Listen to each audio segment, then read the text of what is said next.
Welcome to cooking Geetha. இன்றைக்கி என்னென்ன துவாதசி சமையல் தான் இன்றைக்கி நான் பண்ணியிருக்கேன். என்னென்ன பண்ணியிருக்கேங்கிறத உங்கள்கிட்ட சொல்ல போகிறேன். வாங்க. நான் சுண்டக்காய் தான் இன்றைக்கி சமைக்கணும். ஏன்னா புளியை ஆட் பண்ணக்கூடாது. அதனால் தக்காளி பழம் போட்டு வத்த குழம்பே பண்ணியிருக்கேன். புளி விரதத்தை விடும்போது துவாதசி விரதத்துக்கு சேர்க்கக்கூடாது. பருப்பு களத்துக்கு பசஞ்சு சாப்பிட சக்கரை பொங்கல், அகத்திக்கீரை பொரியல், தயிர், அப்புறம் நெல்லிக்காய் லெமன் ரசம் இன்றைக்கி, அப்புறம் உருளைக்கிழங்கு கறி, வெள்ளரிக்காய் தயிர் பச்சடி, சாதம், சுட சுட சாதம் எல்லாமே பண்ணியாச்சுங்க. அப்புறம் இன்றைக்கி சனி பிரதோஷம். எல்லோரும் சாயங்காலம் கோயில் போயிட்டு வாங்க. ரொம்ப ரொம்ப விசேஷமானது. இனிமேல் சனி பிரதோஷம் இப்போதைக்கு கிடையாது. பாருங்கள், சுவாமியெலாம் கும்பிடாச்சு. சிவனுக்கு ஒரு விளக்கு ஏற்றி வச்சுருக்கேன். ஏற்றிட்டு பிரசாதம் அவ்வளவும் பேரிச்சம்பழம் நைவேத்தியம் பண்ணேன். முருகருக்கு சாயங்காலம் வழிபாடு கிருத்திகை கடை, அது 6 நாளில் உள்ளது சொன்னேன். அப்புறம் தனியாக ஒரு முருகனுக்கு விளக்கு ஏற்றி சாம்பரம் சுவாமி கும்பிட்டாச்சுங்க. கோவிலுக்கும் போயிட்டு பெருமாள் கோவிலுக்கு இன்றைக்கி போயிட்டு வந்தாச்சு. இப்போ நான் சாப்பிட போகிறேன். காக்காய்க்கு போட்டுட்டு மேலே என்னென்ன ஒர்க்குங்கிறத போக போக பார்க்கலாம்.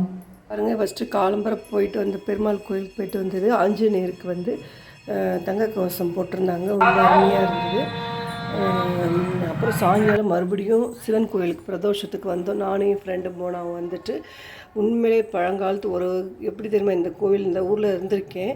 ஆனால் ரொம்ப போனதே கிடையாதுங்க இந்த கோவிலுக்கு. போனால் அவங்க தான் என் ஃப்ரெண்டு அவங்க கோவிலுக்கு பிரதோஷத்துக்கு வெளியூருக்கு மாதிரி ஒரு ஃபீலிங். அப்படி ஒரு சூப்பரான ஒரு கோவிலுங்க. இப்போ தான் கும்பாபிஷேகம் போன வருஷம்தான் ஆச்சு.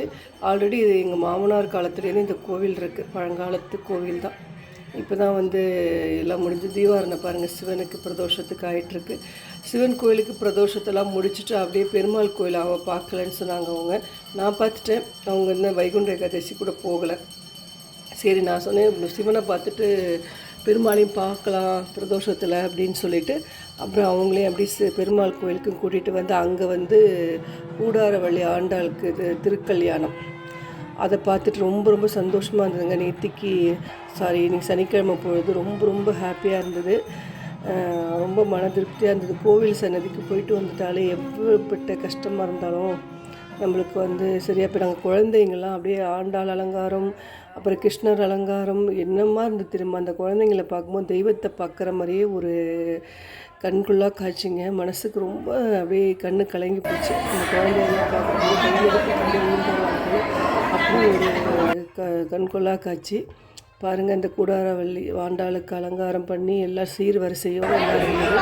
9 மணி 6:30 வந்துட்டு ஒரு அரிசி உப்புமா பாத்திரங்கள்லாம் தேய்க்கல, அப்படியே போட்டுட்டு போயிட்டேன். தான் பாத்திரம் தேய்ச்சிட்டு முருகன் வழிபாடு அடுத்தது அதையும் பண்ணிவிட்டு, ஏன்னா அந்த கிருத்திகை ஆரம்பித்து 6 நாள் பண்ணுறதில்ல, அதையும் அப்படியே பண்ணிவிடுவோம் அப்படின்னு சுவாமியெலாம் கும்பிட்டுட்டு அரிசி உப்புமா பண்ணிவிட்டு காம்பரை வச்சு வத்த குழம்பு ரசம் இருந்தது, அதை ஊற்றி தொட்டு சாப்பிட்டாச்சு. இன்றைக்கு பொழுது இந்த சாட்டர்டே பொழுது நல்லா போச்சு. மனசுக்கு ரொம்ப ஹாப்பியாக இருந்தது. தெய்வத்தை பார்த்துட்டு வந்தோடனே மனசுக்கு ரொம்ப திருப்தி ஆகிடுச்சு. அரிசி உப்புமாக்கு இங்கே பாருங்கள் ரெடியாக பொடி பண்ணி வச்சுருக்கேன். இங்கே குழம்பெல்லாம் இருக்குது, சுட பண்ணிட்டேன். அதை அப்படியே சாப்பிட வேண்டியதுதான். நான் பாருங்கள், நம்ம மேலே பார்க்கலாம் எல்லா வேலையும் பார்த்துட்டு. பாருங்கள், நான் அப்புறம் சாப்பிட போகிறேன். அவங்க சாப்பிட்டாங்க. நான் உப்பாவும் குழம்பும் ஊற்றி ரெடியாக வச்சுருக்கேன். மீதி இருக்கிறது பைரவர் இருக்கார், ரெடியாக இருக்கார். பாருங்கள், அடுப்பெல்லாம் தொடச்சி பால் காய்ச்சி எல்லாமே ஒர்க்கு சாட்டர்டே ஒர்க்கு முடிச்சாச்சு. நாளைக்கு சண்டே ஒர்க்கில் பார்க்கலாம். Tata, bye bye.